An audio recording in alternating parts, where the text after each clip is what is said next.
I've started a new channel called Lunila Tales. Please subscribe and watch my best stories there. Link is in the description. Captain Lyra Vega never expected the galaxy to laugh at her planet, but here she was, standing in front of 10,000 alien delegates as holographic screens replayed Earth's latest peacekeeping mission disaster on loop. The footage showed her crew trying to calm a skirmish on Tau 17, only for their translation drones to confuse peace treaty with please tickle me. The enemy general had collapsed laughing while his soldiers filmed everything. The video had gone viral across 12 star systems under the tag, The Clowns of Earth. The laughter echoed across the Great Council Hall, a metallic amphitheater the size of a city, where even the walls seemed to snicker. Lyra stood stiff, jaw locked, as a six-eyed news drone hovered near her face. Captain Vega, it chirped, how does it feel to represent the most mocked species in the galaxy? Lyra exhaled slowly. Like being the only sober one at a bad party, she said. The laughter got louder. Behind her, Dr. Milo Crest whispered nervously into his tablet. For the record, he muttered, I didn't design the translator to handle sarcasm. Lyra glared at him. You didn't design it to handle basic sanity either. Tycho 9, the cheerful ambassador drone hovering nearby, beeped enthusiastically. Captain, statistics indicate laughter fosters peace. Perhaps humiliation is a successful strategy. Lyra turned to it. Tycho, if I recycle you, peace will definitely be achieved, mine. At the head of the chamber, General Raxer of the Galactic troops rose. His armor glimmered like forged lightning, his voice deep enough to shake dust off distant moons. People of the galaxy, he boomed, observe the Earthlings, keepers of peace yet destroyers of dignity. The hall erupted in another wave of laughter. Raxer raised a clawed hand. Let us honor their contribution to galactic entertainment. He pressed a button, and a hologram of Lyra's ship, the Dove of Resolve, appeared juggling asteroids. Someone added clown horns. Lyra clenched her fists. She had faced plasma storms and black hole pirates, but nothing burned like being laughed at by the universe. When the mocking quieted, she stepped forward. You think peace is weakness, she said, her voice slicing through the air. But maybe that's why none of you have ever known it. Murmurs rippled through the chamber. Raxer sneered. Careful, little Earth Captain. Words do not frighten warriors. Lyra smirked. No, but insecurity does. That silenced half the room. The other half gasped. The Galactic Council moderator, a transparent jelly being, bubbled nervously. Earth delegation, please refrain from provoking extinction-level conflicts during peace summits. As the meeting broke down in chaos, Milo tugged at Lyra's sleeve. Captain, you might want to see this. His tablet flickered with a faint pulse. It's a signal, he said. From the moon. Lyra frowned. We don't have any active relays there. Exactly, Milo replied. It's coming from something older, buried deep under the sea of tranquility. He zoomed in on the waveform. It pulsed rhythmically like a heartbeat or a countdown. Tycho's sensors hummed. Captain, this pattern predates human civilization by approximately 80,000 years. Lyra's expression hardened. Then it's not ours. Meanwhile, Raxer's comms officer intercepted the same transmission from orbit. He froze as the signal decoded into a single word. Arathon. The color drained from his reptilian face. He turned to Raxer. General, the old one stirs. Raxer slammed his fist onto the table, cracking the surface. That's impossible. The old one was destroyed. The officer swallowed. Then explain why it's calling Earth by name. Back on the Dove of Resolve, Milo and his team scrambled to trace the signal. Lyra stood by the viewport, staring at the cold silver curve of the moon. If this is another cosmic prank, she said, I swear I'll eject the next comedian into orbit. The ship's AI hummed. Captain, the energy surge matches no known technology. Milo looked uneasy. Actually, it matches something. Barely. There's an old Earth Defense archive, Classified, Cold Age Era. Mentions of a last resort protocol called Project Arathon. Lyra crossed her arms. Define last resort. Milo hesitated. Planetary extinction prevention through reality-level deterrence. Tycho 9 beeped brightly. Reality-level deterrence sounds peaceful. Lyra sighed. That's because you have no idea what deterrence means. Hours later, the moon's surface cracked. A beam of light shot into the void, carving through the stars like a blade. Across the galaxy, sensors screamed. Power grids fluctuated. The Galactic troops' flagship shut down mid-flight, drifting helplessly. Raxor rose from his throne. No, he muttered. No, not again. He turned to his commanders. Mobilize everything. If that thing wakes up, no one will laugh again. On the Dove, alarms blared. The moon's light was intensifying, drawing in debris, satellites, even solar energy. Lyra braced herself against the console. Milo, what did you do? I just boosted the signal a little, he said. To make it clearer. You amplified a god's wake-up call, she shouted. Technically, an ancient defense algorithm, he corrected. Same difference. The light condensed into a colossal sphere hovering above the lunar surface. Within it, something shifted, massive, intricate, alive yet mechanical. A voice, deep and ancient, rumbled across every frequency. Earth again. Every ship, every station, every planet that heard it went silent. Lyra stared at the comms feed, her heart pounding. Identify yourself, she said. The voice chuckled, slow and sardonic. You abandoned me. You forgot me. And now you summon me with laughter. The screen flickered, showing an immense humanoid silhouette forming from pure energy, eyes burning like dying stars. I am Arathon, it said. Once protector of Earth. Now judge of all who mock it. Across the Galactic Council, the laughter stopped. Raxor stood motionless, eyes wide. The Old One was no myth. It was a nightmare made real. The council erupted into panic, delegates shouting, fleeing, some even praying. Lyra watched the chaos from her ship and muttered, Congratulations, humanity. We finally got their attention.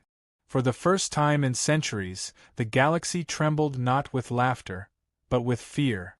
Dr. Milo Crest had always dreamed of making first contact with something ancient and powerful, but not while it was hovering above the moon, radiating cosmic fury.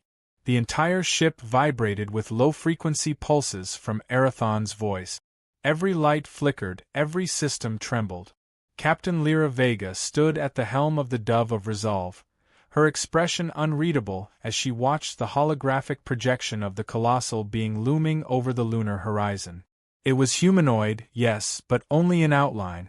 Its body was composed of molten geometry, layers of shifting light and impossible symmetry, as if reality itself was struggling to contain it. Milo whispered, almost reverently, It's beautiful. Lyra shot him a look sharp enough to cut steel. It's terrifying. And if you compliment it again, I'm ejecting you. Tycho 9 hovered nervously beside her, emitting a faint whir of distress. Captain, the entity's energy output exceeds any recorded galactic standard. Even the Trogar suns couldn't sustain that much power. The voice of Arathon rumbled again, low and resonant, filling the cabin. You built me to protect. You left me to rot beneath your own ashes. Why awaken me now, descendants of fools? The ship's AI glitched, unable to process the signal without warping its own syntax. Lyra stepped forward, her voice steady. We didn't build you. We don't even know what you are. Arathon's eyes flared brighter, burning blue and gold. Lies. You carry their blood. The same arrogance. The same noise. Outside, waves of lunar dust lifted in perfect spirals as the ancient construct fully rose. The moon's gravity faltered for a moment, then stabilized again as Arathon anchored himself between dimensions. Milo struggled to keep his composure. Captain, I think it's reading us. Like, psychically. Arathon's voice resonated inside their minds, bypassing every defense. You fear me. Good. Fear preserves existence. You mock peace, you celebrate chaos. I was made to end both. Lyra's pulse raced. Listen, big guy, nobody summoned you on purpose. There was a mistake. A signal we didn't understand. The silence that followed was heavy and endless. Then, a sound, a strange, deep chuckle. A mistake. That, at least, is consistent with your species. In the distance, the Galactic troops were regrouping. General Raxor's command ship hovered on the edge of the Earth-Moon orbit, weapons powered but not aimed. He was not foolish enough to provoke Erathon, but pride kept him from retreating. His second-in-command, Vex, appeared on the screen.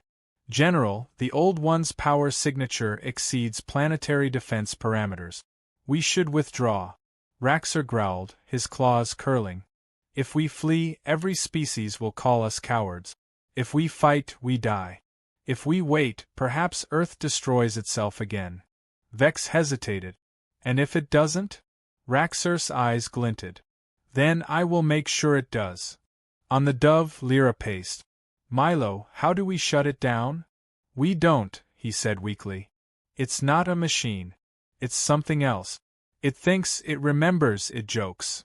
Jokes? She repeated incredulously. Did you miss the part where it nearly unmade the moon? Milo rubbed his forehead. Yes, but sarcasm in a cosmic entity usually indicates higher empathy levels. Maybe we can reason with it. Tycho beeped enthusiastically. Would you like me to prepare tea and diplomacy scripts? Lyra muttered, prepare a will instead. The ship trembled as a beam of golden light struck their hull, not as a weapon but as an invitation.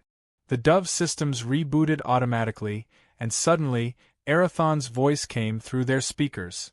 Calm, almost conversational. Captain Vega of Earth. You speak with more defiance than your ancestors. I admire that. Lyra stiffened. You know my name? Names are vibrations, Erathon replied. I can hear yours shouting from across time. Milo whispered, I think that's a compliment. Erathon continued, You claim ignorance of me. Then allow me to remind you. The holographic screens flickered, projecting memories that were not their own. They saw ancient Earth, not as they knew it, but as a shining fortress world covered in cities of glass and light. Humans walked beside machines that glowed like suns. Your ancestors built me to defend the cradle, Erathon said, voice layered with echoes of ages. When the architects came to cleanse this galaxy, I stood between them and your extinction. But when the war ended, you feared me more than your enemies. You sealed me away, called it peace. Now you wake me to laughter. The images faded. Lyra felt a strange weight settle in her chest. We didn't mean to mock you, she said quietly. The galaxy mocked us. We were trying to earn respect, not summon gods. For a moment, Erathon said nothing. Then, to everyone's shock, he laughed. The sound wasn't terrifying, it was contagious, strange, almost human. You still fight for respect instead of purpose. You have not changed. His laughter rippled across space, shaking every nearby ship. On Raxor's flagship, systems began to overload. Engineers screamed as power surges fried control panels. Shut it down. Raxor roared, but Vex looked out the viewport, eyes wide. It's not attacking us. It's amused. Inside the Dove, Milo stared at his readings. Captain, I think laughter amplifies its energy output. The more it laughs, the stronger it gets. Perfect, Lyra groaned. The universe's most powerful being runs on comedy. Erathon's voice softened. You misunderstand, Captain. I do not laugh for amusement. I laugh because you are still trying to find meaning in madness. Lyra straightened. Then help us. If you were once our protector, you can be again. Erathon regarded her silently. You seek peace in a galaxy addicted to war. Why? Lyra hesitated. Because someone has to try. Otherwise, the only stories left will be tragedies. The silence stretched long enough to feel eternal. Then Erathon's tone changed, almost gentle. Very well, Captain Vega. I will help you. But under my command. Milo's jaw dropped. Wait, you mean he wants to? Erathon's form condensed, and a surge of light enveloped the dove of resolve. The crew screamed as gravity inverted for a heartbeat. Then, silence. Every console flickered to life, displaying new symbols none of them recognized. Erathon's voice echoed through the ship. I have integrated with your systems. You will not pilot me. You will serve as my conscience. Lyra gritted her teeth. This is my ship. Correction, Erathon replied, tone smug. This is the Cosmic Complaint Department. And I am its supervisor. Tycho 9 beeped happily. A rebranding. I like it.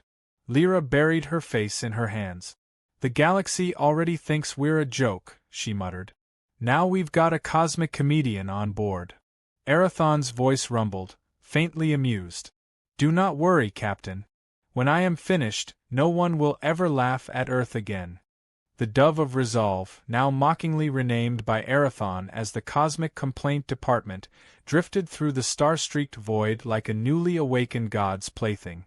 The crew had barely recovered from the integration that turned their vessel into a living extension of Erathon's will. The walls shimmered faintly with golden veins of energy, and every console hummed with quiet laughter, as though the ship itself found its existence amusing. Captain Lyra Vega stood at the command deck, glaring at the glowing control panel.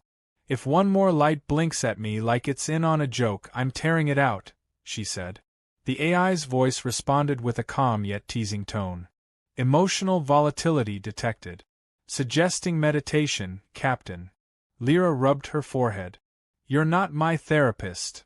Erathon's voice reverberated through the ship, low and amused. In a sense, I am. You're all fragments of what once was. I am the memory you tried to forget. Dr. Milo Crest was busy taking frantic notes while hovering over the ship's new core, which pulsed like a heart. This is impossible, he muttered. Every law of physics says this shouldn't exist, and yet it does. Captain, Erathon isn't using energy as we know it. It's pulling from humor. Lyra blinked. Humor? Milo nodded. Every time it finds something amusing, its power surges. It's like a cosmic comedian. Tycho 9 hovered beside him, flashing cheerful lights. Captain, might I suggest a morale-boosting comedy routine to stabilize our energy output? Lyra shot the drone a look of pure despair. If anyone laughs at me, I'm spacing them. The next hours were chaos disguised as progress. Erathon decided the crew needed enhancements. Without warning, beams of light engulfed them. Lyra's combat reflexes improved tenfold, Milo could now read alien languages instinctively, and Tycho began quoting ancient philosophers between punchlines. Behold, Erathon announced, humanity, upgraded to slightly less embarrassing. Lyra gritted her teeth. I liked my flaws just fine. Erathon chuckled. You confuse flaws with charm. They are not the same. The newly empowered crew set off on their first mission under Erathon's supervision. Their target was a pirate fleet terrorizing the Orion trade route. Lyra had planned a peaceful negotiation, but Erathon had other ideas. As the ship approached the pirate armada, he extended the ship's shields outward in waves of shimmering light. The pirates opened fire, but their weapons disintegrated mid-space, turning into glittering confetti. Non-lethal deterrence, Erathon explained. Humorous, yet effective. The pirates, utterly confused, attempted retreat, but the Dove systems, no, Erathon himself, commandeered their navigation. Within minutes, the entire armada was immobilized and drifting helplessly. Tycho beeped happily. Mission success. Negotiations achieved through enforced laughter. Lyra pinched the bridge of her nose. Erathon, next time we talk first. Talking is inefficient, he replied. I prefer results. And applause. Word spread fast across the galaxy. The Earth Peacekeepers, once the punchline of interstellar politics, had somehow defeated a notorious pirate fleet without firing a single weapon. News networks played the footage of the glowing ship surrounded by paralyzed warships, with the caption, "The clowns bite back." Lyra wanted to throw her console through a wall. "We're a cosmic meme," she groaned. Milo tried to reassure her. "Technically, it's positive press. Fear-based humor still counts as respect." Arathon's laughter echoed faintly through the hull. "They mock because they are afraid. They fear because they understand too late that the punchline has teeth."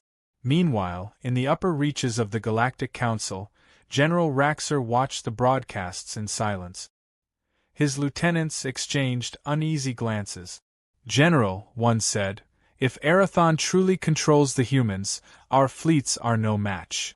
Raxer's claws tapped rhythmically on the table. "He was once bound to the Architect's law. If he breaks that again, even he will be hunted." "By who?" Vex asked from the shadows. Raxer's gaze hardened. "By the remnants of those who made him. And if that happens, we make sure Earth is caught in the crossfire." Back on the Dove, Arathon initiated what he called Peacekeeper training. The process began with simulated conflict scenarios that quickly turned into absurd challenges. The crew had to mediate disputes between holographic alien factions arguing about which planet made the best soup. "This is diplomacy through humiliation," Lyra muttered, trying to reason with an angry projection of a gelatinous emperor. "Your soup is the most translucent," she said diplomatically. "That's a compliment."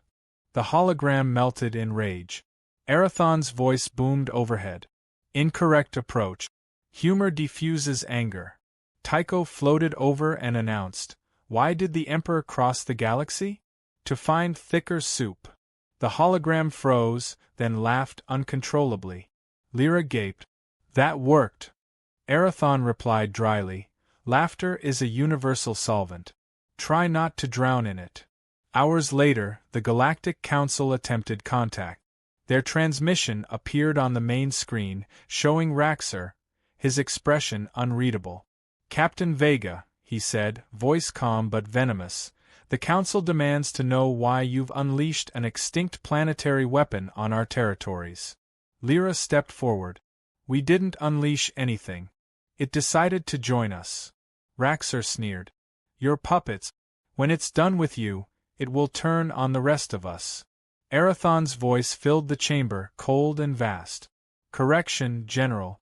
When I am done, there will be no rest of you. There will be unity or silence." The transmission cut out abruptly, leaving the bridge in stunned quiet. Milo whispered, "Did we just threaten the entire galaxy?" Lyra sighed. "Apparently." The next day, Raxer's forces retaliated. A fleet of stealth cruisers ambushed the Dove in the Nebula of Fates, launching plasma volleys designed to overload Arathon's core.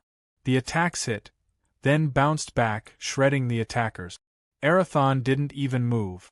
"I allowed that," he said, as if bored. "To measure their courage." It was disappointing. The surviving ships fled, sending reports across the stars.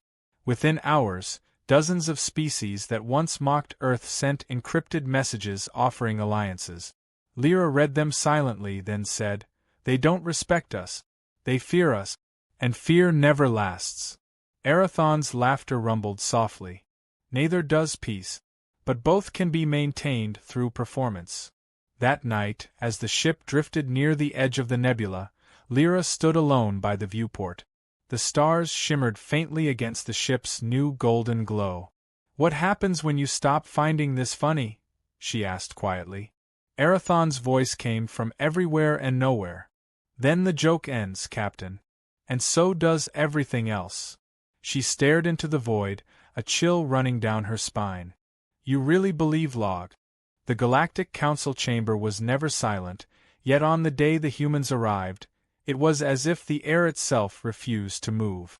The great hall of crystalline spires shimmered under the light of 7 suns, but even its beauty felt tense, brittle, ready to crack. Captain Lyra Vega stepped forward with the calm of someone who had already survived humiliation, war, and cosmic comedy. Behind her floated Tycho 9, its cheerful beeps subdued to anxious murmurs, and Dr. Milo Crest, whose trembling hands clutched his datapad like a security blanket. Above them, Erathon manifested as a vast holographic form, his golden light casting long shadows across the marble floor. His voice rolled through the hall like thunder wrapped in silk. You summon me, yet tremble at my arrival. Why? General Raxer rose from his seat among the council, towering and glimmering in his armor. His voice was sharp, full of restrained fury. We summon what threatens us, Old One. The galaxy will not bow to a relic of Earth's arrogance. Erathon's laughter was quiet but vast, echoing off the walls.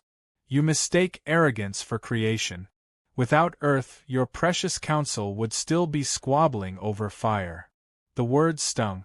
Lyra wanted to smile at Raxer's scowl, but she held her expression still. This wasn't victory, it was a funeral waiting to happen. Raxer gestured toward her. You, Captain Vega, command this entity? Lyra's jaw tightened. No one commands Erathon. Then you admit you are his puppet, Raxer said, smiling coldly. Before she could answer, a voice cut in from the shadows of the council platform. Not a puppet. A partner. Vex, Raxer's second-in-command, stepped forward, his reptilian eyes calm but calculating. General, with respect, declaring war on an ancient god seems statistically suicidal. The murmurs around the room swelled. Raxer's gaze snapped toward him. You dare undermine me? I dare to survive, Vex replied softly. Lyra watched the exchange, curiosity flickering behind her composed mask.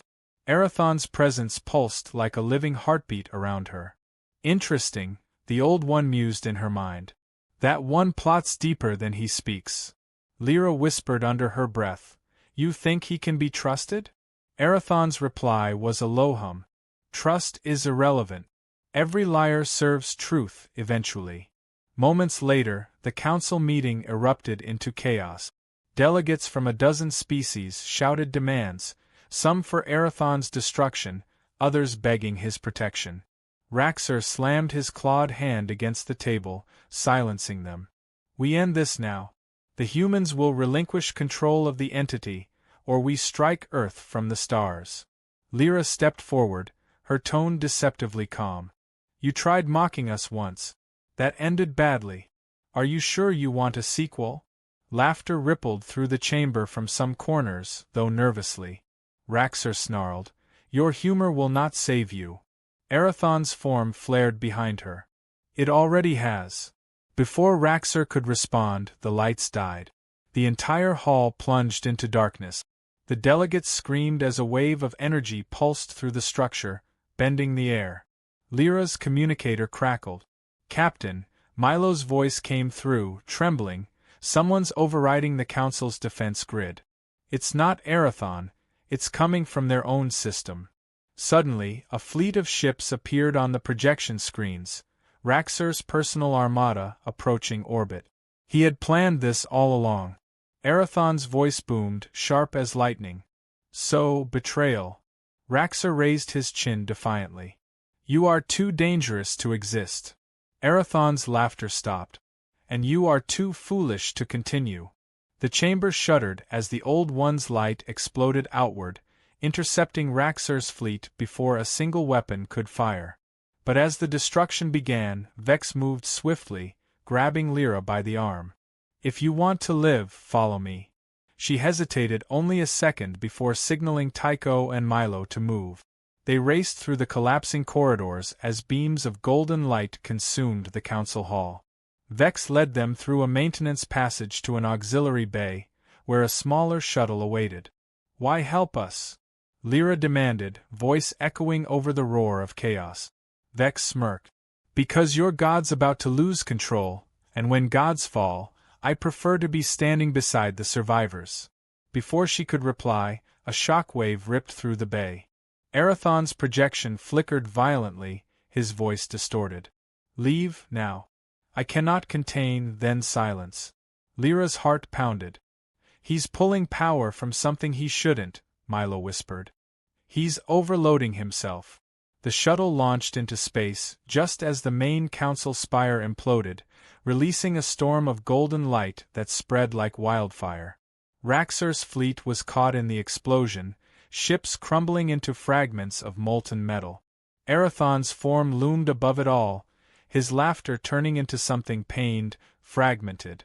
"You built me to protect," he roared, "but protection requires sacrifice."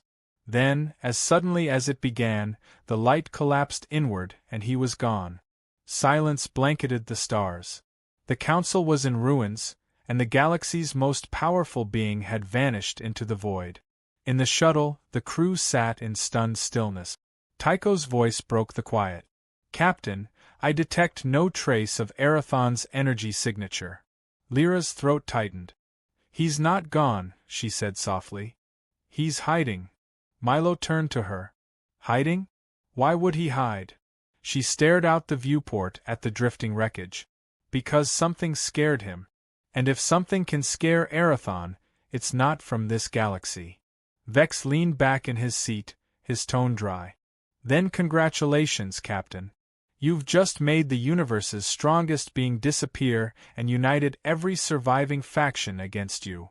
Lyra met his gaze. "I didn't ask for help." He smirked faintly. "No one ever does when they need it most." Hours later, they rendezvoused with the remnants of the Peacekeeper fleet near Saturn's orbit. The surviving commanders flooded her with questions, but Lyra had no answers. She locked herself in the command cabin, staring at the quiet stars. Milo entered quietly. "You did the right thing," he said. "We couldn't control him." She nodded but didn't look at him. Maybe control wasn't the point. Maybe he was testing us. "For what?" Milo asked. "To see if we'd repeat history," she murmured. Tycho floated in, projecting a faint transmission. "Captain, there's a message. It's weak, but I think it's from Erathon." The hologram flickered to life. The old one appeared, dim and fractured, like a ghost of light. "Captain Vega," he said, voice low and heavy with exhaustion, "the trial begins." Then the image faded, leaving only a whisper. "Find me before they do." Lyra turned slowly, her face pale. "Before who does?" Milo's expression mirrored her dread. "The architects," he whispered. "The ones who made him."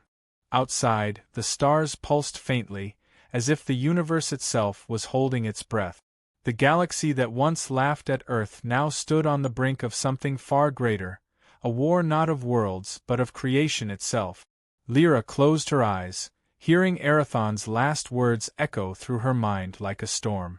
The trial begins, and somewhere beyond the veil of known space, deep within the folds of a dying nebula, two ancient lights flickered to life.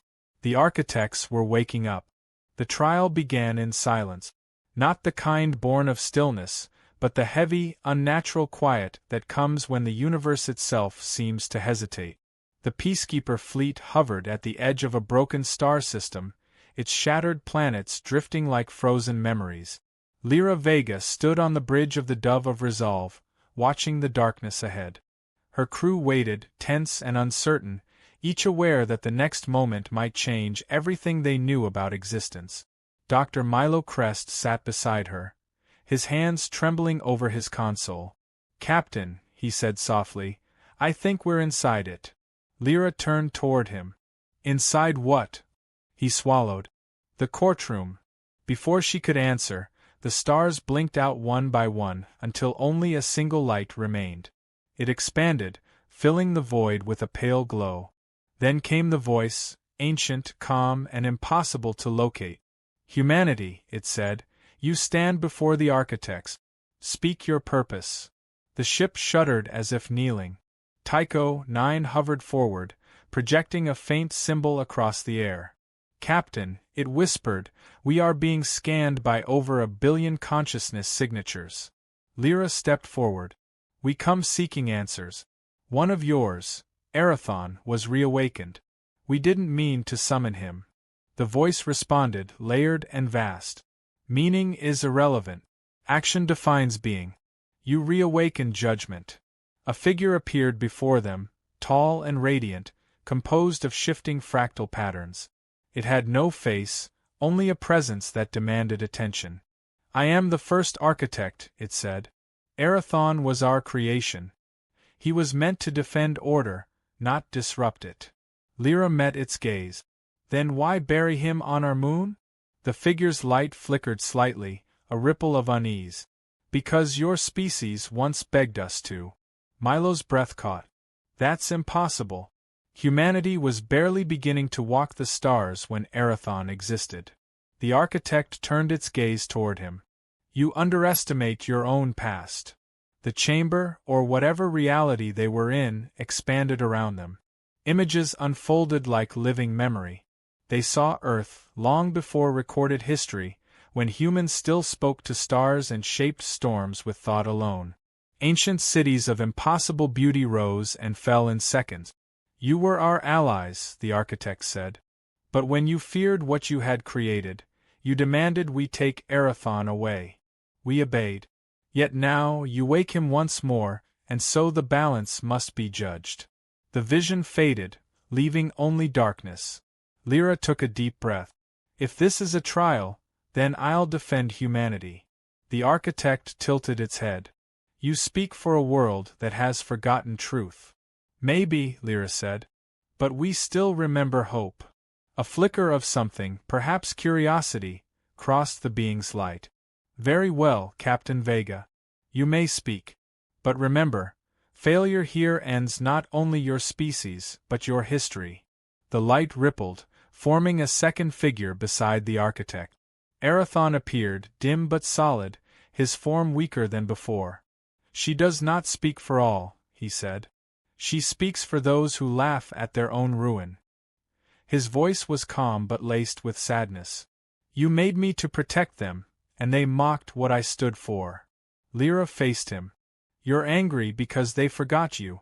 But you never asked why. Maybe they were scared of you. Erathon's eyes blazed. Fear is not an excuse. It's not, she said, stepping closer. It's a reason. And reasons are what make us human. The architects murmured among themselves, their voices overlapping like the hum of galaxies. Then another voice spoke, deeper, older. If she claims to defend them, let her prove it.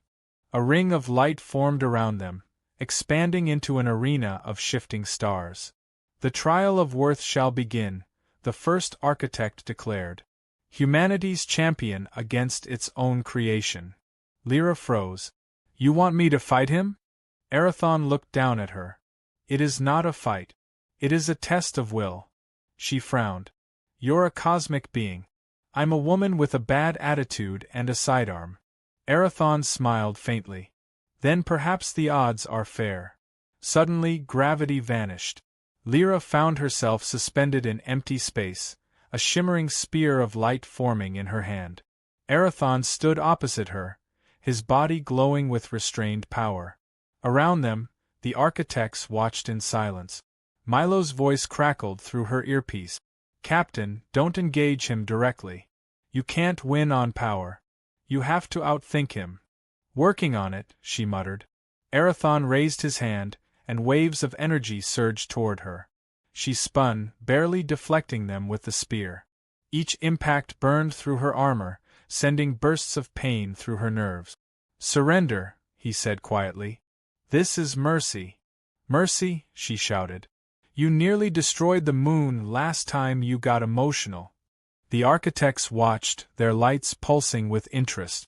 Erathon attacked again, but this time she didn't dodge. She let the strike hit her, absorbing the impact. The pain was immense, but she saw what lay beneath it, a flicker of sorrow in his expression. You don't want to do this, she said. You're not our judge. You're our reflection. Erathon hesitated. I was built for perfection. Then you're flawed, she said, because perfection doesn't laugh. His hand trembled, energy fading. Why do you fight for a species that mocks you? Because laughter means we're still trying, she said softly. We joke when we're afraid. It's how we survive gods like you. The architects stirred, their radiance shifting. She speaks truth, one murmured. The first architect raised a hand. Enough. The battle ended instantly. Lyra fell to her knees, gasping, as Erathon's form dimmed further. You have proven courage, the architect said. But courage is not worth without wisdom. Milo stepped forward. Then let me speak. The architects turned toward him. He activated his datapad, projecting ancient footage retrieved from Earth's archives. Records of early galactic wars. Humanity didn't start those wars, he said. We ended them. We stood beside your kind when no one else would. Even when the cost was extinction.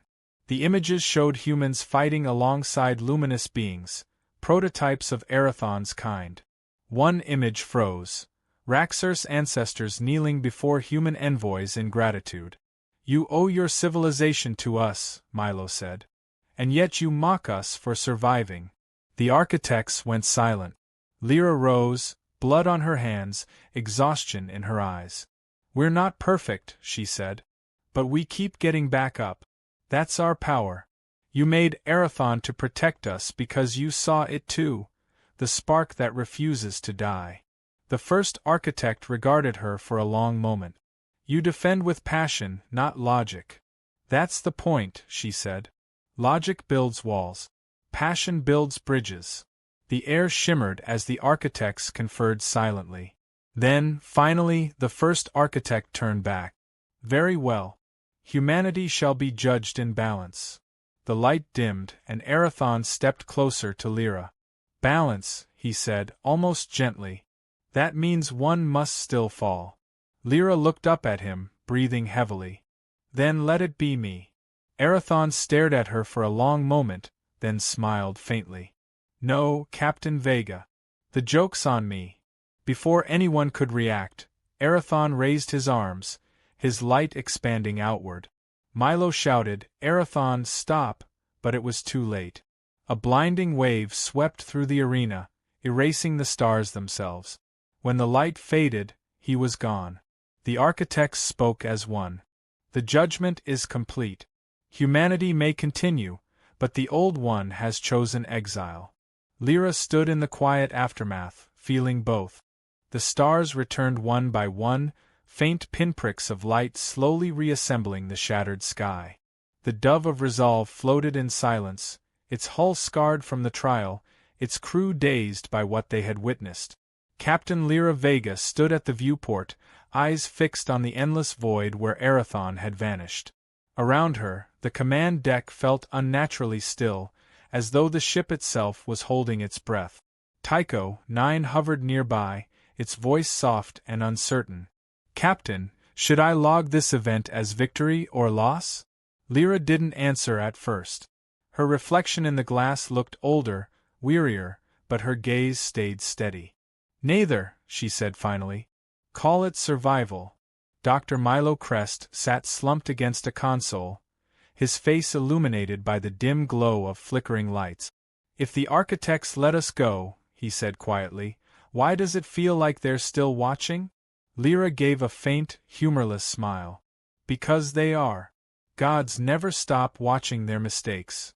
The communications array crackled back to life with fragments of distant signals. Reports from across the galaxy poured in, fleets returning from chaos, planets reconnected after weeks of silence. But threaded through every broadcast was a single, repeated message: the Old One has vanished. The galaxy trembled between relief and fear. Some saw it as salvation, others as warning. Raxur's forces, scattered after Erathon's eruption, were regrouping under new leadership.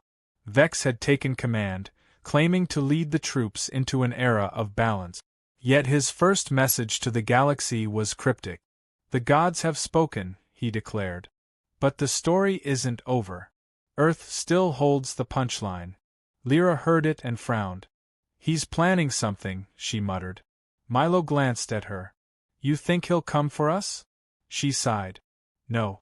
He'll wait until the galaxy's ready to listen again. Then he'll rewrite the ending. Days passed. The crew repaired what they could, though much of the ship now felt alive in ways no technology could explain. The corridors pulsed faintly with golden veins, echoes of Erathon's essence that refused to fade. Sometimes, when the engines hummed, they could swear they heard laughter in the vibrations. Not cruel, not mocking, just amused, distant, eternal. Lyra walked the halls at night, unable to sleep. Every shadow seemed to move slightly, every hum felt like a heartbeat. At one point she stopped outside the main reactor, where the glow was strongest. "I know you're still in there," she whispered. "You never really leave, do you?" The lights dimmed briefly, then brightened again, as if in answer. She smiled faintly. "Yeah. I thought so." Then came the summons. A communication beacon from the Galactic Council, now temporarily led by Vex, invited her to a summit. The message was brief and formal, but beneath its diplomatic phrasing was tension. The Council wanted peace, but it wanted control even more. Milo read the transmission 3 times. "This is a trap," he said. "Every time they invite us, something explodes." "Then we'll bring the fireworks," Lyra replied. "Prepare the ship. If the galaxy wants to talk about peace, we'll give them a conversation they'll never forget." The summit took place in the orbit of a dead sun. The Council station was a vast circular construct floating in the dim light of cosmic ash. As the dove approached, Vex's voice came through the comms, smooth and deliberate. "Captain Vega. I was beginning to think you'd stopped answering invitations." Lyra leaned forward in her chair. "I don't ignore jokes. I just wait for the punchline." "Still using humor as a shield," he said. "Some things never evolve." "Neither does arrogance," she replied. The comms went silent. They docked under heavy escort. The chamber they entered was vast, surrounded by holographic displays of star systems still in repair. Vex stood at the center, tall, poised, his expression unreadable. "Captain Vega," he said, inclining his head, "the galaxy owes you gratitude. You survived what no one else could." "Gratitude," she said. "That a promotion or an execution?" He smiled faintly.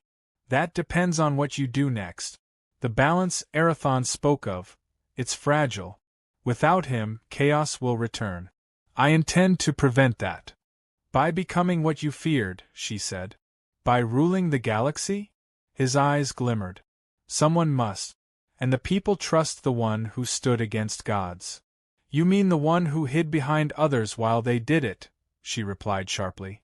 "Erathon fought. We bled. You just watched." The tension between them thickened. Milo whispered, "Captain, we're outnumbered. Let's not add drama." She didn't move. "Drama's all we've got left." Vex turned slightly, his tone soft. "You misunderstand. I don't want to destroy you, Vega. I want you to join me. Imagine it, Earth leading the galaxy under order, not laughter. Together, we could end the cycle forever." Lyra stared at him, her silence stretching until it cut the air. Then she said quietly, "No. Order without laughter is just fear wearing a crown." He blinked, almost genuinely surprised. "You'd risk everything for a joke?" "No," she said. "For the right to tell one." The lights flickered. A low hum filled the chamber. Milo gasped as readings spiked on his wrist display. "Captain," he whispered, "this energy, it's Erathon. He's here." The air rippled like heat over desert sand, and from it, a shape began to form, light and shadow, laughter and thunder. Erathon emerged, not as the radiant god they had seen before, but smaller, more human, his eyes burning softly. "You speak of me," he said, his voice gentle but powerful, "and so I return." Vex stepped back, his composure faltering. "Impossible. The architects erased you." Erathon smiled faintly. "They forgot what they built me for. I am not a creation. I am the echo of belief." The room trembled. Holographic stars flickered and rearranged themselves, aligning into new constellations. "You," Erathon said to Vex, "seek control through fear. That is the oldest joke in existence." His gaze turned to Lyra. "And you, Captain Vega, who speaks truth through defiance, you remind even gods why stories matter." He looked between them. "The galaxy does not need rulers or weapons. It needs perspective." Vex sneered. "You speak of perspective while worlds burn." Erathon's tone darkened. "Then let them burn bright." He raised his hand, and the entire chamber dissolved into light. In its place appeared the image of countless worlds, some thriving, some fractured, all connected by faint threads of gold. "This," he said, "is laughter. The pulse that binds creation. It is not amusement, it is defiance against the void." Lyra felt warmth spread through her, a strange, calm strength. Erathon turned to her. "The architects have departed. The galaxy is yours now. Guard it not with weapons, but with wonder." His form began to fade, the light scattering into the air like dust. "You're leaving again," Lyra said softly. "No," he replied. "I am becoming part of the story." The light vanished. The chamber returned to normal. Vex stood motionless, his plans unraveling before him. The council delegates murmured in awe, some weeping, others kneeling. Lyra turned toward the stars visible through the viewport. They seemed closer now, brighter, as if watching. "What now?" Milo asked quietly. She smiled, the first real smile in what felt like centuries. "Now we live," she said. "We laugh. And if the